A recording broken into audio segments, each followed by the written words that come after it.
देखो, thymus gland आप जानते होगे, बीनेथ द ब्रेस्ट बोन होता है। थाइमस ग्लैंड का जो हार्मोन होता है वो होता है थाइमोसिन्स, है ना।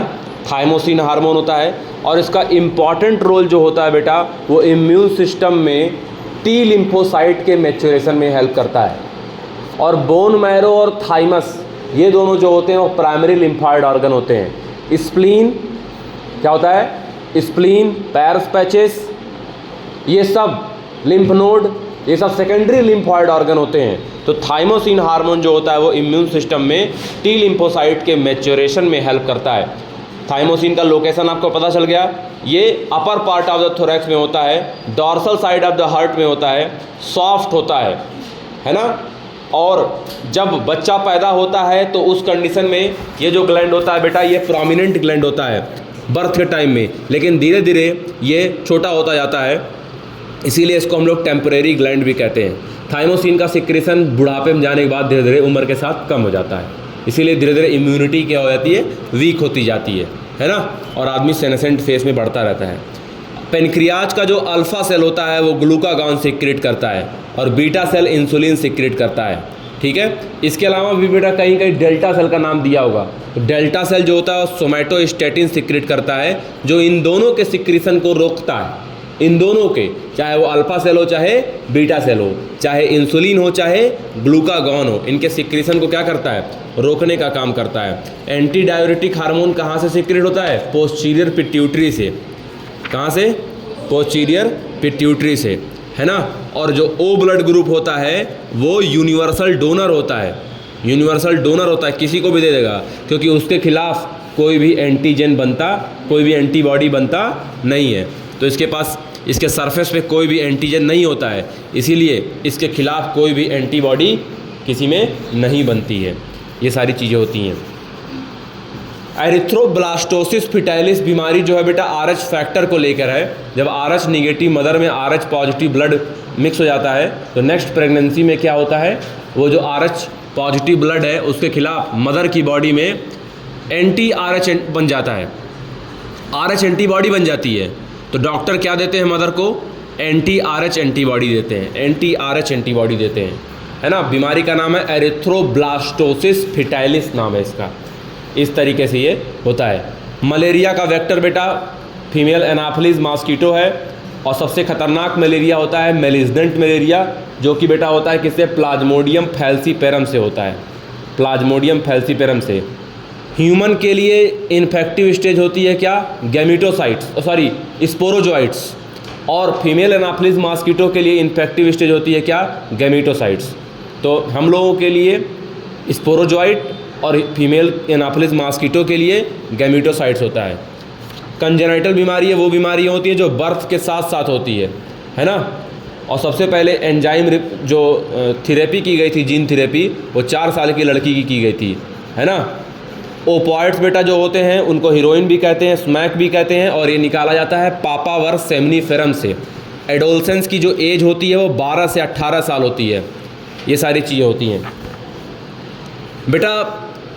ओकरा, ओकरा मतलब भिंडी, और इसकी वैरायटी बनाई गई थी पूसा सावनी और पूसा A4, जो कि सूट एंड फ्रूट बोरर के लिए रेजिस्टेंस थी। ये दोनों इंसेक्ट के लिए वो रेजिस्टेंट थी। वीट की वैरायटी हिमगरी है, जो कि लीफ एंड स्टाइप रस्ट और हील बंट के लिए रेजिस्टेंट होती है। याद रखना, बी हाइव्स का मेंटेनेंस एपीकल्चर के अंदर आता है, और पोल्ट्री में तमाम तरह की बीमारियां लग जाती हैं। लेग हॉर्न पोल्ट्री बर्ड की स्पेसीज़ होती है। कड़कनाथ ये भी बर्ड की स्पेसीज़ है, ये सब ब्रॉयलर मीट के रूप में यूज होते हैं। इसके अलावा बेटा पोल्ट्री में तमाम तरह की बैक्टीरियल बीमारी फेमस है, जैसे टाइफाइड, कॉलरा, और वायरल बीमारी में बर्ड फ्लू। रानीखेत वायरल बीमारी है, रानीखेत, बर्ड फ्लू, ये सब वायरल बीमारियां होती हैं। बर्ड फ्लू काफ़ी फेमस है। और multiple ovulation embryo transfer technology को मोएट बोलते हैं, जिसमें जो सुपीरियर काऊ होती है जो 6 से 8 अंडे बनाती थी, सुपीरियर काऊ जो 6 से 8 अंडे बनाती थी, अब वो काऊ जो होती है एक अंडे बनाती थी, अब वो 6 से 8 अंडे बना रही है ना। तो सुपीरियर, सारे अंडे कैसे हैं? सुपीरियर हैं। पहले एक अंडे बनाती थी, उसको हम लोगों ने इंजेक्शन दे दिया, अब क्या बना रही है? 6 से 8 अंडे बना रही है। और 6 से 8 अंडे बनाने की वजह से हम लोग क्या करते हैं, उसको उसी की बॉडी में फर्टिलाइज करवा देते हैं और फिर वहाँ से एम्ब्रियो को बाहर निकालते हैं। Multiple ovulation embryo transfer technology, उसको नॉन सर्जिकली बाहर निकालते हैं और सरोगेट मदर में इंट्रोड्यूस कर देते हैं। तो इस टेक्नोलॉजी को हम लोग बोलते हैं मोएट। क्या बोलते हैं? मोएट टेक्नोलॉजी बोलते हैं, ठीक है ना। और बी कल्चर से हम लोग वैक्स निकालते हैं, बी कल्चर से हम लोग हनी निकालते हैं, जिसका यूज़ मेडिसिन में भी होता है। लैसीफर होता है लैक इंसेक्ट, लैसीफर होता है लैक इंसेक्ट, याद रखना। एंटीबायोटिक की डिस्कवरी किया था सबसे पहले अलेक्जेंडर फ्लेमिंग ने, और सबसे फर्स्ट एंटीबायोटिक जो था वो था पेनिसिलियम। पेनिसिलिन कहाँ से निकाला गया था? पेनिसिलियम से, और पेनिसिलियम के नोटेटम और क्राइसोजेनम स्पीशीज से इसको निकाला गया था, है ना। तो सबसे फर्स्ट एंटीबायोटिक जो था वो पेनिसिलिन था। कहाँ से निकाले थे? पेनिसिलियम क्राइसोजेनम से निकाला गया था। और दूसरा जो था वो था बेटा स्ट्रेप्टोमाइसिन, जिसको हम लोग स्ट्रेप्टोमाइसिस नाम के बैक्टीरिया से निकालते हैं। तो पहला एंटीबायोटिक फंजाई से निकाला गया था और दूसरा एंटीबायोटिक बैक्टीरिया से निकाला गया था, बनाया गया था। और चेन फ्लोरे और अलेक्जेंडर फ्लेमिंग, इन तीनों लोगों को 1945 में नोबेल प्राइज़ मिला था इसी के लिए, एंटीबायोटिक के लिए। और एंटीबायोसिस एग्जाम्पल होता है एमेंसालिज्म का, एमेंसालिज्म का एग्जाम्पल होता है, याद रखना। एस्परगिलस नाइजर से सिट्रिक एसिड बनाते हैं, यीस्ट से इथेनॉल बनाते हैं, पेनिसिलियम से पेनिसिलिन बनाते हैं, और एसिटोबैक्टर एसिटी से एसिटिक एसिड बनाते हैं। लाइपेस, है ना, का यूज हम लोग करते हैं डिटर्जेंट फार्मुलेशन में। प्रोटीएस और पैक्टिनेस का यूज हम लोग करते हैं फ्रूट जूस को क्लियर करने में। और स्ट्रेप्टोकाइनेज निकालते हैं स्ट्रेप्टोकॉकस बैक्टीरिया से, जो कि क्लॉट बस्टर होता है। और साइक्लोस्पोरिन ए बनाते हैं, इम्यूनोसप्रेसिव एजेंट होता है। CCMB का फुल फॉर्म है centre for cellular and molecular biology, ये हैदराबाद में है, जिसने बायोटेक्नोलॉजी का कंसेप्ट यहाँ पर दिया था। इंडिया में DNA फिंगरप्रिंटिंग का कंसेप्ट दिया था इंडिया में, CCMB। और प्लाज्मिड सर्टेन बैक्टीरियल सेल में पाया जाता है। जीन थेरेपी में हम लोग डिजीज का ट्रीटमेंट करते हैं, उस जीन को हटाकर या उसको चेंज करके हम लोग एबनॉर्मल की जगह नॉर्मल जीन लगाते हैं। BT कॉटन बेटा one of the best transgenic plant है, जो कि इंसेक्ट से उसकी सुरक्षा करता है। ट्रांसजेनिक काऊ है रोजी काऊ, जिससे 2.4 ग्राम प्रोटीन बनाते हैं अल्फा लैक्टल ब्यूमिन, और एम्फाइसीमा को ट्रीट करते हैं अल्फा-1 एंटीट्रिप्सिन से। इस तरीके से ट्रांसजेनिक एनिमल में क्या होता है, एक एक्स्ट्रा जीन डाला जाता है, जिससे कुछ एक्स्ट्रा कैरेक्टर देखने को मिलता है हम लोगों को। इंडिया और चाइना में मिलाकर 70% लाइव स्टॉक पॉपुलेशन रहता है। और YAC का फुल फॉर्म होता है यीस्ट आर्टिफिशियल क्रोमोजोम, और GMO का फुल फॉर्म होता है genetically modified organism. Polymerase chain reaction को PCR बोलते हैं, जिसके 3 स्टेप होते हैं, डीनेचुरेशन, एनेलिंग और एक्सटेंशन, या इसको पीपल चॉइस रिएक्शन भी बोलते हैं। सबसे ज़्यादा रेनफॉल का वेरिएशन देखने को मिलता है ट्रॉपिकल फॉरेस्ट में, और सबसे कम देखने को मिलता है डिज़र्ट में। Temperature most relevant abiotic factor होता है। और स्टडी ऑफ सॉइल को इडेफोलॉजी कहते हैं। जो कंटिन्यूअस ब्रीडर होते हैं वो हमेशा गैमीट बनाते हैं, और सीजनल ब्रीडर जो होते हैं उनमें लाइट का इम्पैक्ट पड़ता है, तब वो गैमीट बनाते हैं। प्राइमेट्स जो होते हैं वो कंटिन्यूअस ब्रीडर होते हैं, बाकी अदर सारे नॉन प्राइमेट्स सीजनल ब्रीडर होते हैं।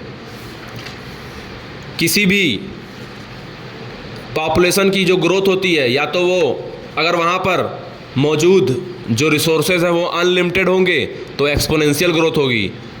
और अगर आपको पता है कि जब भी कंपटीशन बेटा इंडिविजुअल में हो तो लिमिटेड रिसोर्स रहते हैं हमेशा, और ऐसे में जो वीक वाला रहता है वो एलिमिनेट हो जाता है, ओनली फिटेस्ट वाला ही सर्वाइव करता है। तो वहाँ पे लॉजिस्टिक ग्रोथ देखने को मिलती है, और लॉजिस्टिक ग्रोथ मॉडल ही मोस्ट रियलिस्टिक मॉडल है। फादर ऑफ इकोलॉजी हैं अलेक्जेंडर वॉन हम्बोल्ट, और इंडिया में है रामदेव मिश्रा। लाइकेन पॉल्यूशन का इंडिकेटर होता है, और ख़ास करके सल्फर डाइऑक्साइड पॉल्यूशन का इंडिकेटर होता है लाइकेन। लाइकेन में क्या क्या होता है, एल्गी और फंजाई, एल्गी और fungi, algae, phyco, fungi, myco, इसीलिए इसको कहते हैं फाइको माइकोफाइटा, फाइको माइकोफाइटा बोलते हैं इसीलिए। एनर्जी का फ्लो जो होता है वो यूनी डायरेक्शनल होता है और हर एक ट्रॉपिक लेवल पे 10% एनर्जी डिक्रीज होती है, 10% एनर्जी जाती है। अगर प्रोड्यूसर के पास 100 किलो कैलोरी है तो प्राइमरी कंज्यूमर के पास 10 कैलोरी ही जाएगी, ये फिक्स बात है, याद रखना। डीकम्पोजिशन का मतलब होता है break down of dead organic material, फिर उसका मिनरलाइजेशन होता है, इससे न्यूट्रिएंट साइकिलिंग होती है। और जो पिरामिड होता है, इकोलॉजिकल पिरामिड होता है, pyramid of biomass in sea inverted होता है, pyramid of number in forest ecosystem inverted होता है, लेकिन पिरामिड ऑफ एनर्जी हमेशा क्या होती है, अपराइट होती है। तो जो टोटल प्रोडक्टिविटी होती है प्लांट के द्वारा की गई, वो प्राइमरी प्रोडक्टिविटी, उसको हम लोग कहते हैं ग्रॉस प्राइमरी प्रोडक्टिविटी। और उसको खाकर प्राइमरी कंज्यूमर जो प्रोडक्टिविटी करता है उसको हम लोग क्या बोलते हैं, बोलो भाई, उसको कहते हैं सेकेंडरी प्रोडक्टिविटी। और प्लांट के द्वारा प्रोड्यूस किया गया जितना भी प्रोडक्टिविटी है उसमें से आप रेस्पिरेटरी लॉस को माइनस कर दो, जीपीपी माइनस आर, तो जो बचता है वो होता है net primary productivity. Pyramid of energy always upright. और किसी भी ऑर्गेनिज्म की जो बॉडी है 49% जो ड्राई वेट है वो कार्बन का बना हुआ है और 71% कार्बन जो है वो ओशियन में डिजॉल्व है। फास्फोरस का साइक्लिक मूवमेंट जो होता है वो हाइड्रोस्फीयर के थ्रू, लिथोस्फीयर के थ्रू और बायोस्फीयर के थ्रू कंटिन्यूसली होता रहता है, लेकिन पानी के थ्रू नहीं होता, बारिश के थ्रू नहीं होता, रेनफॉल के थ्रू नहीं होता है। सबसे पहले जो कम्युनिटी आती है उसको हम लोग कहते हैं क्या, पायनियर कम्युनिटी। और बीच की जो इंटरमीडिएट कम्युनिटी होती है उसको बोलते हैं सीयर कम्युनिटी। और सबसे बाद में जो स्टेबल कम्युनिटी होती है उसको बोलते हैं क्लाइमैक्स कम्युनिटी। जैसे फॉरेस्ट इकोसिस्टम आ गया तो क्लाइमैक्स होता है वो। स्टार्टिंग में कौन आते हैं, मॉस, एल्गी, है ना। और टेरेस्ट्रियल इकोसिस्टम में खास करके फर्न वगैरह आने को देखने को मिलते हैं। और अगर पानी वाला कंडीशन है, हाइड्रास सक्सीजन हो रहा है, तो वहाँ सबसे पहले फाइटोप्लैंक्टॉन्स आते हैं, फाइटोप्लैंक्टॉन्स। बेटा बायोडाइवर्सिटी जो टर्म था उसको क्वाइंड किया था रोजेन ने। और द वैरायटी ऑफ लाइफ जितना भी पाया जाता है धरती पे उसको बायोडाइवर्सिटी कहते हैं, चाहे वो वायरस हो, एल्गी हो, फंजाई हो, प्लांट हो, एनिमल हो, कोई भी हो। याद रखिएगा, जो स्पेसीज़ की डाइवर्सिटी होती है वो हर जगह डिफरेंट डिफरेंट होती है, हर एक हैबिटेट में डिफरेंट डिफरेंट होती है। जैसे वेस्टर्न घाट में एम्फीबियंस की डाइवर्सिटी ज़्यादा होगी एज़ कंपेयर टू ईस्टर्न घाट, ये चीज़ें होती हैं। अगर हम लोग पैटर्न ऑफ बायोडाइवर्सिटी की बात करें तो जितना भी आप इक्वेटर से पोल की तरफ जाओगे बायोडाइवर्सिटी कम हो जाएगी, जितना भी आप इक्वेटर से पोल की तरफ जाओगे टेम्परेचर डिक्रीज होता जाता है। यही कारण है कि न्यूयॉर्क में 105 बर्ड स्पेसीज़ हैं और ग्रीनलैंड में सिर्फ 56 बर्ड स्पेसीज़ पाई जाती है और इंडिया में 1200 बर्ड है। अमेजोनिया रेन फॉरेस्ट में 1300 बर्ड स्पेसीज़ है और कोलंबिया में 1400 बर्ड स्पेसीज़ है। अमेजोनिया रेन फॉरेस्ट को लंग ऑफ द प्लैनेट बोलते हैं। 20% ऑक्सीजन अकेले अमेजोनिया रेन फॉरेस्ट प्रोड्यूस करता है। किसी भी स्पेसीज़ के गायब होने का सबसे बड़ा रीज़न जो है बेटा वो है habitat loss and fragmentation. Habitat loss and fragmentation. पहले हमारे धरती पे tropical rain forest 14% area cover करते थे, अब मात्र 6% एरिया कवर करते हैं। डोडो मॉरिशस से गायब हो गया, क्वागा अफ्रीका से गायब हो गया, स्टीलर सिकाऊ रसिया से गायब हो गई, thylacine Australia, dodo Mauritius, quagga Africa, thylacine Australia और स्टीलर सिकाऊ रसिया। सबसे बड़ा बायोडाइवर्सिटी लॉस होने का कारण है हैबिटेट लॉस एंड फ्रेगमेंटेशन। और 4 सबसे मुख्य जो कारण हैं उनको मिला के हम लोग कहते हैं द एविल क्वार्ट्रेट, द एविल क्वार्ट्रेट बोलते हैं, है ना। आज जब जाना जितना भी मैंने ऑडियो पुट किया है अभी तक, जितना ऑडियो डाला है सबको बढ़िया स्पीकर में लगा के सुनो। 1-2 घंटा 2 घंटा बैठ जाओ उसी के पास, आराम से करो, टाइम निकालो, करो, टाइम निकालो। क्या ये अपना टाइम अपने लिए दे रहे हो, है ना। तो ये चीज़ होती है। इसके बाद से वो जो 4 एवल क्वार्टेट है उसमें आता है habitat loss and fragmentation, over exploitation, alien species invasion और को एक्सटिंक्शन। कई बार एलियन स्पीसीज़ के आने की वजह से जो देसी स्पीसीज़ होती है वो गायब हो जाती है ना। जैसे क्लेरियास का एग्जाम्पल बहुत अच्छा था, है ना। इसके बाद से ओवर एक्सप्लॉयटेशन की वजह से पैसेंजर पिजन गायब हो गई, स्टीलर सी काऊ रसिया गायब हो गई। को एक्सटिंक्शन, कई सारे ऐसे प्लांट होते हैं जो साथ साथ में अपने पॉलिनेटर के साथ इवॉल्व होते हैं। अगर पॉलिनेटर गायब होगा तो फ्लावर भी गायब हो जाएगा, और अगर फ्लावर गायब हो गया तो पॉलिनेटर भी गायब हो जाएगा। तो को इवॉल्व जो करते हैं वो को एक्सटिंक्ट भी कर जाते हैं।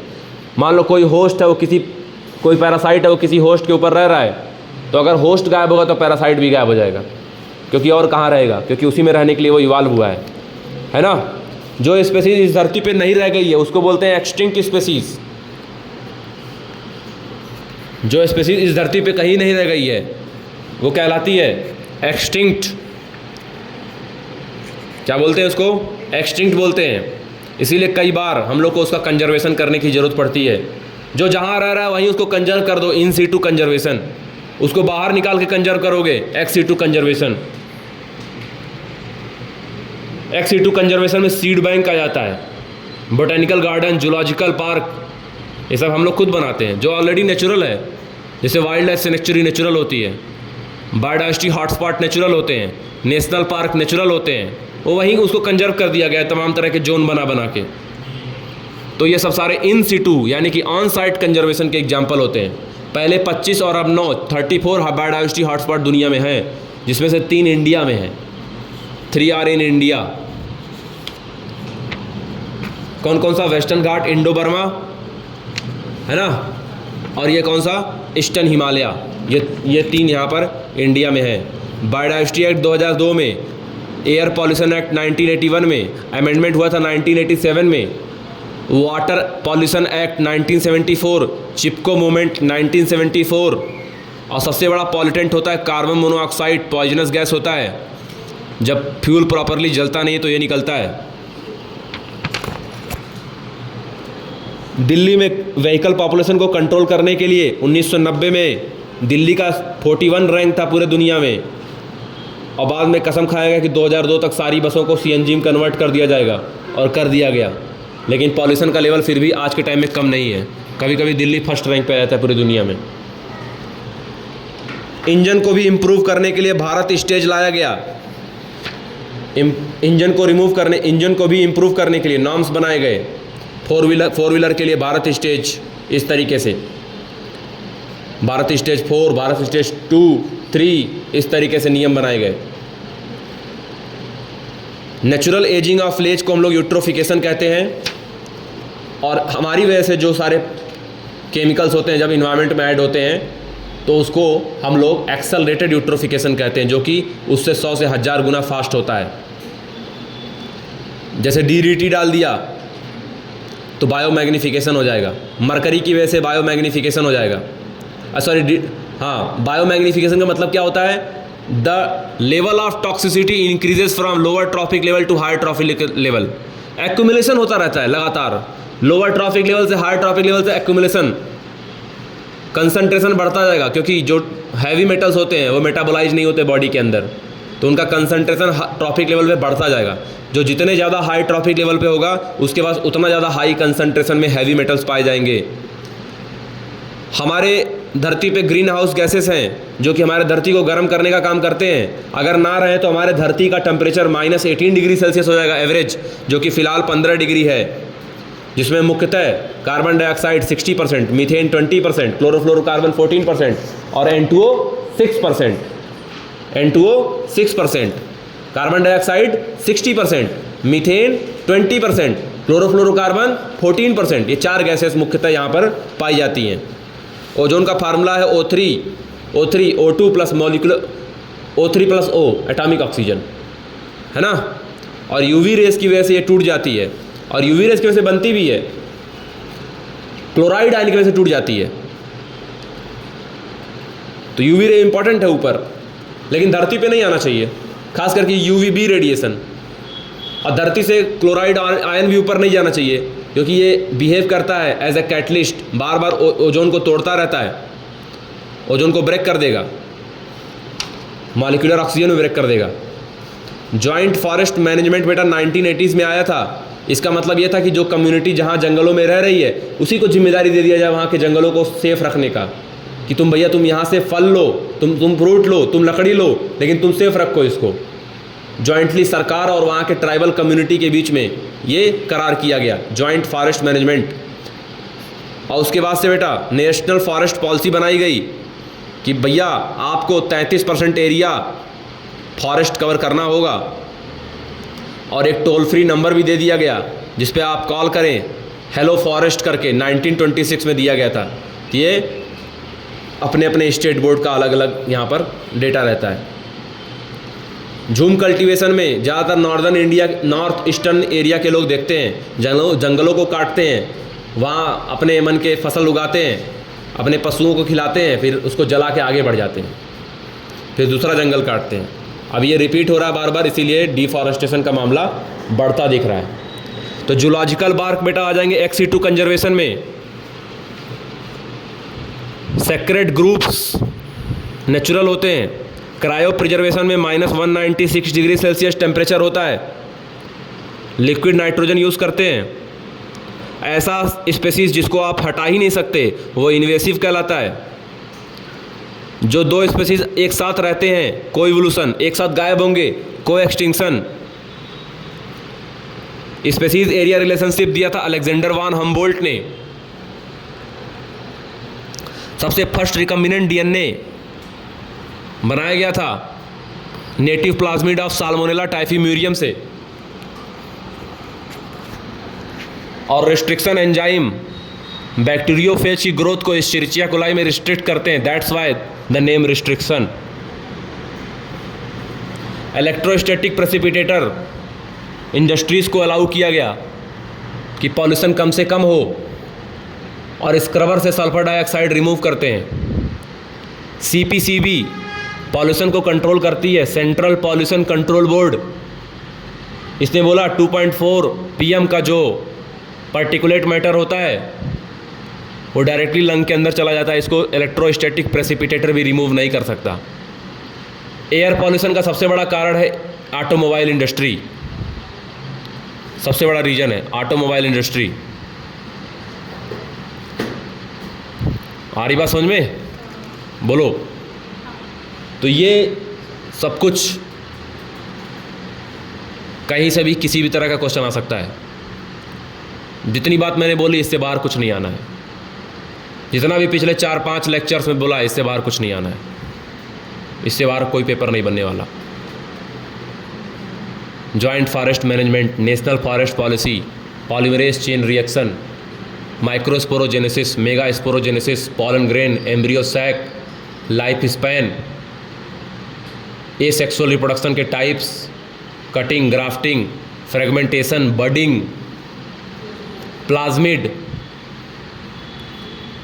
ट्यूमर इंड्यूसिंग एग्रोबैक्टीरियम ट्यूमीफेसेंस जो कि नेचुरल जेनेटिक इंजीनियर होता है, BT cotton, BT bacillus thuringiensis, typhoid, pneumonia, common cold, AIDS, retrovirus, hepatitis B, genital herpes और HIV, तीनों सब बातें लिंक करो, दिमाग में चलना चाहिए। कोई भी बात अगर आ रही दिमाग में तुरंत उसको देख लो, तुरंत बुक देख लो। जो बातें अभी सुने हो उसके अलावा अगर तुमको कोई बात समझ में आ रही तुरंत बुक देख लो, तुरंत पढ़ो। फिर तुम ऑडियो सुनो और ऑडियो सुनने के बाद घर पे जाकर क्या करोगे, रियलाइज करोगे कौन सा पॉइंट मिस कर गया, तुरंत सुन लो। इससे बाहर पेपर नहीं बनना है, एक लिमिट तक प्रयास करना रहता है। कहा जाता है प्रयास तब तक करो जब तक मौत ना आ जाए, टिल द डेथ। और डेथ तो अपने आप से अपनी मर्जी से होनी नहीं है, तब तक प्रयास कर लो। क्या होगा, बहुत दिन 2 दिन नींद नहीं आएगी, यही होगा ना। ये होगा कि अगले दिन कल पेपर देकर आकर सो जाओगे, यही तो होगा ज़्यादा से ज़्यादा। लेकिन कल जब पेपर जाएगा तब तुम समझ में आएगा कि हमने क्या किया है।